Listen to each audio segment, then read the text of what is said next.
As per usual, Americans and their media are focusing on their hatred of Putin and having a knee-jerk reaction toward Donald Trump instead of being even a little bit worried that American presidential candidates have been very bellicose about Russia, a major nuclear-armed state.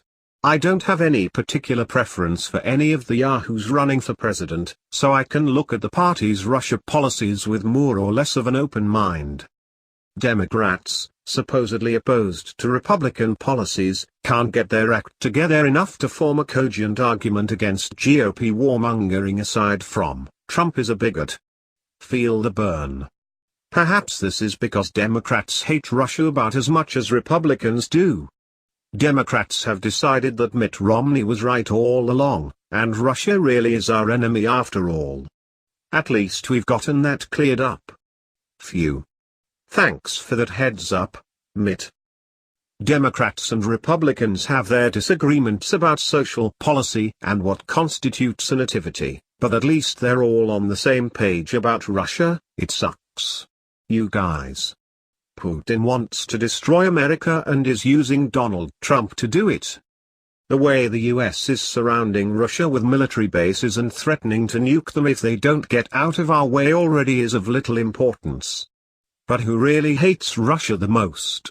And by Russia, I mean Vladimir Putin. And by hate, I mean has romantic feelings for. How do the parties stack up? Team GOP. Lindsey Graham had a meltdown because the US hasn't gone to war with Russia. John McCain, no stranger to these pages, has repeatedly expressed an intense dislike for Putin. Pat Buchanan has a very sensible position on Russia, but, like Trump, he is considered a crackpot. I like you, Pat. I read your articles. Carly Foreigner has infamously stated she wouldn't talk to Putin. She's already unfriended him on Facebook, and left a nasty note in his locker. She wants to prepare the US militarily for a possible armed conflict with Russia.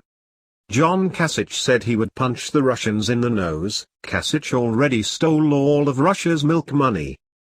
Chris Christie wants to shoot down Russian warplanes, even if that means triggering war with Russia.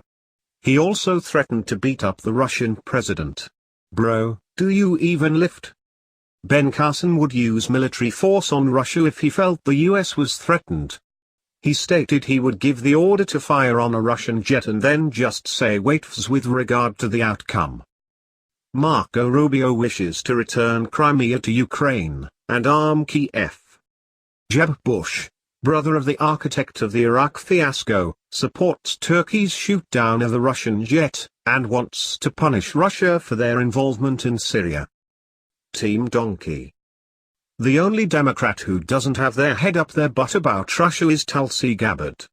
She is only 34, so is too young to run for president, but I am looking forward to her rise.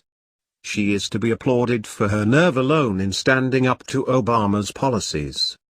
Barack Obama presided over the overthrow of Viktor Yanukovych, the democratically elected president of Ukraine. He employed neo-Nazi battalions to terrorize the ethnic Russian population of Ukraine. Then lied about it. His administration misled the American public about the Crimean situation. Then he blamed the whole thing on Russia. Petro Poroshenko continues to grow rich while ordinary Ukrainians suffer. Prime Minister Arseniy Yatsenyuk is involved in a corruption scandal. Joe Biden's son Hunter is on the board of a Ukrainian gas company. Need I go on? Obama's presumed heir apparent, Hillary Clinton, hates Putin. Like, a lot. She compared him to Hitler, and does a really bad impersonation of him. Homegirl is itching for a fight, and anyone will do. She wants to fight ISIS, but oh yeah, also Syria, Russia, and Iran.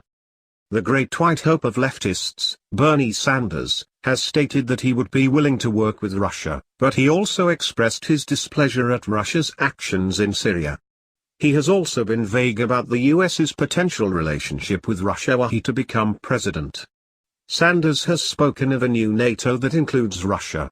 Those are the good points. Anderson Cooper red-baited Sanders about his honeymoon in the USSR. Sanders does claim to be a socialist, and Russia is still relatively socialist by American standards. Sanders may find some common ground with Russia's history of social welfare programs, but both nations need to reform their social programs. The biggest complaint I hear about Putin from actual Russians is he is doing too much privatization of the social welfare system. The bad points include a lot of talk about Russian aggression, isolating Putin, and, the kicker. Instead of rushing in and making the same mistakes we've made in Iraq and Afghanistan, Bernie recommends making informed decisions and working with ally nations to isolate Russia economically and politically. He believes that only after all peaceful and diplomatic efforts have been exhausted should we consider war. Charming. For those playing at home, remember, not jumping headfirst into war is considered a very generous position from an American presidential candidate. Sanders talks up his opposition to the two Iraq wars, and good for him, but he proudly affirms that he supported the use of force to stop the ethnic cleansing in the Balkans and voted in favor of invading Afghanistan. When asked about Russia, Sanders regurgitates Obama administration talking points, stating Putin will regret what he is doing in Syria. And at what point, then, does Sanders decide that diplomacy has failed, and that he must go to war with Russia? It's unclear. Making themselves abundantly clear are Hillary Clinton and the GOP. It might all be election year bravado, but there it is. The Republican candidates at the GOP debates have all been trying to outdo each other on their tough talk against Putin. Ted Cruz and Rand Paul have softened a little, but not enough for anyone to believe they are sincere. Is there a difference between the party ideologues amongst the Democrats and Republicans when it comes to Russia? Absolutely not. Sergei Lavrov seems to agree, said the Russian foreign minister last August. Of course, we follow the election campaign and its peripeteia, the chief diplomat said at the Teresianchu International Youth Forum, according to state-owned news service Sputnik International. There is an opinion that it has been easier for our country, since Soviet times, with a Republican president, rather than a Democratic one, but I can honestly tell you that I do not see a major difference. Troublingly, there isn't a whole lot of outrage coming from Americans about the candidates who are not Donald Trump and their willingness to start a war with Russia. They are all too focused on complaining about what a jerk they think Trump is to worry about a pesky thing like World War III. Despite Trump's failings, he still remains the only candidate who isn't eager to start a war with Russia. And war with Russia necessarily means nuclear war, meaning the 2016 presidential candidates are, for the most part, a bunch of deranged psychopaths who possess no moral qualms about threatening to plunge the planet into nuclear winter, or b.